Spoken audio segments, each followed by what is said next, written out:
থাইল্যান্ডে এটা আমাদের লাস্ট দিন ছিল বলে একদিনে আমাদের প্রচুর অ্যাক্টিভিটিস ছিল। মানে সকাল থেকে নিউ ইয়ার সেলিব্রেশন শুরু করে থাই মাসাজ, শপিং অ্যান্ড রাতের বেলা ফ্যান্টাসি শো দেখতে যাওয়ার জন্য।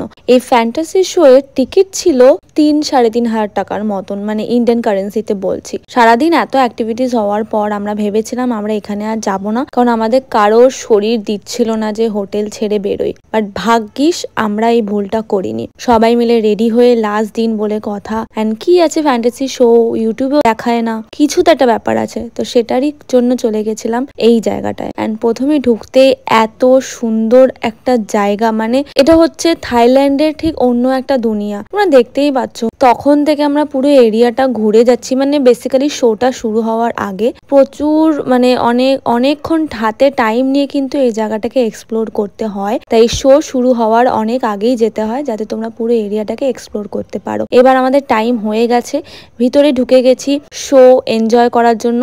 তারপর কিন্তু কোনো রেকর্ডস নেই, কেননা ফোন জমা নিয়ে নেওয়া হয়েছিল।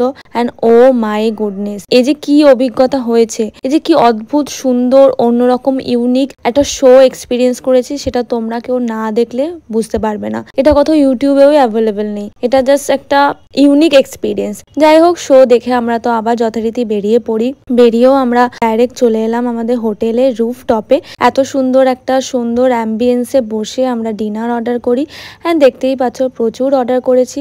ফাইনালি ডিনার সেরে ছেলেরা ভিতরে বসে একটু বাজেট বা টাকা পয়সার হিসেব করছিল, আর এদিকে আমরা 3জন মেয়ে সুইমিং পুলে বসে পা ডুবে সুন্দর নেচারটা এনজয় করছিলাম। চলো দেখা হবে নেক্সট ডে, বা বাই।